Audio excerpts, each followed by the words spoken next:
இந்திய அரசியலமைப்புல ஃபண்டமெண்டல் ரைட்ஸ்ல அடிப்படை உரிமைகள்ல சமத்துவ உரிமை பற்றி பார்க்கலாம். Right to equality. சட்டப்பிரிவு 14 என்ன சொல்லுதுன்னு பாத்தீங்கன்னா ஆர்டிகல் 14. சட்டத்துக்கு முன்னாடி எல்லாருமே சமம். Equality before law. சட்டப்பிரிவு 15 ஆர்டிகல் 15 என்னன்னா மதம், இனம், ஜாதி, பாலினம் மற்றும் பிறப்பிடம் இதனோட அடிப்படையில யாரையும் நம்ம பாகுபாடு பார்க்க கூடாது. Prohibition of discrimination on grounds of religion, race, caste, sex or place of birth.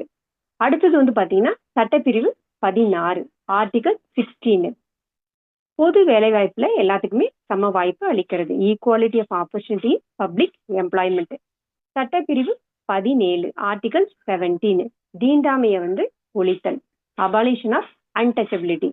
பிரிவு 18 ஆர்டிகல் 18 ராணுவ மற்றும் கல்விசார் பட்டங்களை தவிர மற்ற பட்டங்களை நம்ம வச்சுக்க கூடாது. Abolition of title except military and academic.